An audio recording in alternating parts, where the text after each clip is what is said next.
Petrol পাম্পগুলি 12 দিন অর্থাৎ ঈদের আগে 7 দিন, ঈদের পরে 5 দিন পর্যাপ্ত তেল নিয়ে 24 ঘন্টা খোলা থাকবে, সেটা আমরা নিশ্চিত করতে পেরেছি। অবাক হবেন যে এর আগে 9 জন ম্যাজিস্ট্রেটের নেতৃত্বে 9টা মোবাইল কোর্ট কাজ করতো।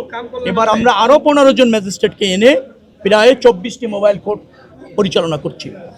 হাইওয়ে রাস্তাগুলি আছে, মেরামত করেছি, সংস্কার করেছি, চলাচল উপযুক্ত করেছি।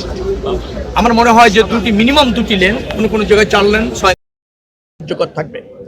আরও হচ্ছে যেখানে কনস্ট্রাকশন কাজ চলছিল ব্রিজের অথবা হাইওয়ের, সেই সমস্ত জায়গায় মালামালগুলো আমরা সরিয়ে নিয়েছি, ইকুইপমেন্ট সরিয়ে নিয়েছি, লেনগুলি উন্মুক্ত করতে আমরা সক্ষম হয়েছি।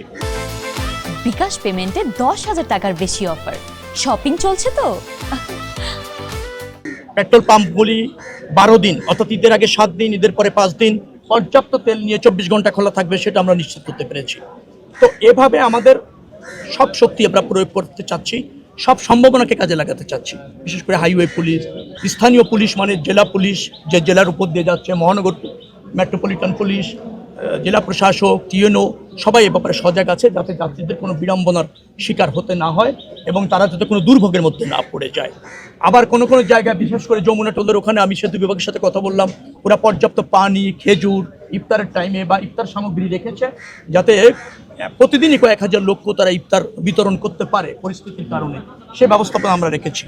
আপনার যেটাকে বলা হয় হাসপাতাল, আশপাশে যে সমস্ত হাসপাতাল আছে, কেউ হঠাৎ করে চলার পথে অসুস্থ হয়ে যেতে পারে, সে প্রাথমিক স্বাস্থ্যসেবাটা যেতে পায়, অ্যাসিস্ট্যান্ট, সেটাও আমরা নিশ্চিত।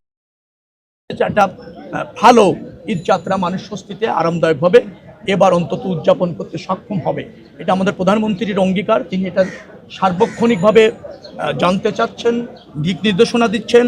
আমরা সংশ্লিষ্ট মন্ত্রণালয় এবং যে সমস্ত কর্তৃপক্ষ এখানে আছে, বাস মালিক সমিতি, শ্রমিক সমিতিগুলি এখানে আছেন, তাদেরকে নিয়ে, তাদের পরামর্শে, তাদের কাছে আমরা চেয়েছি যে আমরা নির্বিঘ্নে ঈদযাত্রা নিশ্চিত করতে চাই। আপনাদের কি অ্যাসিস্ট্যান্স আমাদের করবেন, আর আমাদের কি অ্যাসিস্ট্যান্স আপনাদের করতে হবে।